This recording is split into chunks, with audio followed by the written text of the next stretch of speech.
ഇന്ന് സ്കൂളിൽ വളരെ നേരത്തെ തന്നെ എത്തി ഏറ്റവും സന്തോഷത്തോടെ ചെയ്യുന്ന ഒരു കാര്യമാണിത്. നമ്മൾ പഠിപ്പിക്കുന്ന കുട്ടികൾക്ക് ഒരു ഗിഫ്റ്റ് കൊടുക്കുക, ടീച്ചറിൽ നിന്നൊരു ഗിഫ്റ്റ് വാങ്ങുക എന്ന് പറയുന്നത് അവർക്കും നമുക്കും ഒരുപോലെ സന്തോഷം നൽകുന്ന ഒരു കാര്യമാണ്. എൻ്റെ വിഷയം ഹിന്ദിയാണ്. 5 മുതൽ 10 വരെയുള്ള ക്ലാസ്സുകളിലാണ് ഞാൻ പഠിപ്പിക്കുന്നത്. ഈ ഒരു സബ്ജക്റ്റിനെ കുറിച്ച് പറയുകയാണെന്നുണ്ടെങ്കിൽ കുട്ടികൾ 2 തരമായിട്ടാണ് എനിക്ക് തോന്നുന്നത്. കാരണം ഒരു പക്ഷം കുട്ടികൾക്ക് ഹിന്ദി എന്ന് പറയുന്നത് ഏറ്റവും സിമ്പിളും ഇഷ്ടമുള്ളതുമായിട്ടുള്ള ഒരു വിഷയമാണ്.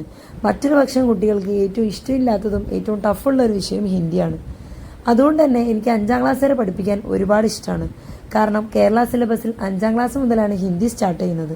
അതുകൊണ്ട് തന്നെ അവർ ഹിന്ദിനെ ആദ്യമായി പരിചയപ്പെടുന്നതും ഹിന്ദിൻ്റെ ഫസ്റ്റ് ബേസിക് കൊടുക്കുന്നതും എന്നിലൂടെയാണല്ലോ എന്നുള്ളത് കൊണ്ട് തന്നെ ഞാൻ ഒരുപാട് ഹാപ്പിയാണ്.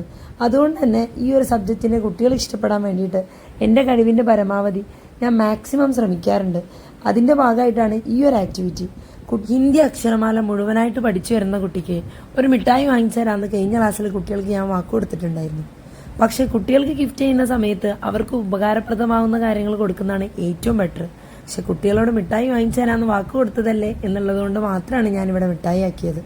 എൻ്റെ ഒരു കാഴ്ചപ്പാടിൽ ഒരു വിദ്യാർത്ഥി ഒരു സബ്ജക്റ്റിനെ ഇഷ്ടപ്പെടുന്നതിലും വെറുക്കുന്നതിലും ഏറ്റവും കൂടുതൽ പങ്കുവഹിക്കുന്ന 90% അതിനെ സ്വാധീനിക്കുന്ന ഒരു ഘടകം എന്ന് പറയുന്നത് ആ സബ്ജക്റ്റ് എടുക്കുന്ന ടീച്ചറാണ്. എല്ലാവരുടെ കേസിലും അങ്ങനെ ആവണമെന്നില്ല. ഞാൻ പഠിക്കുന്ന സമയത്ത് എനിക്ക് ഏറ്റവും ടഫുള്ളതും ഇഷ്ടമില്ലാത്തൊരു വിഷയം കെമിസ്ട്രിയാണ്. ടീച്ചർ വളരെ നന്നായി പഠിപ്പിച്ചിട്ടും എനിക്ക് ആ വിഷയം ഒട്ടും ഇഷ്ടമായിരുന്നില്ല. അപ്പം അങ്ങനെയുള്ള കേസുകളുണ്ട്. അപ്പം എൻ്റെ ഒരു കാഴ്ചപ്പാടിൽ ആദ്യം നമ്മളെ ഇഷ്ടപ്പെടുക, പിന്നെ താനെ നമ്മുടെ വിഷയത്തെയും കുട്ടികളെ ഇഷ്ടപ്പെടുക.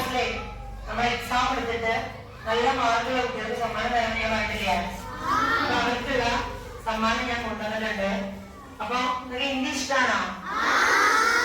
ഹിന്ദി ഇഷ്ടമാണോ? ഫസ്റ്റ് ആയിട്ട് ഹിന്ദി പഠിക്കല്ലേ? ഹിന്ദി എല്ലാവരും അക്ഷരമാല പഠിച്ചോ?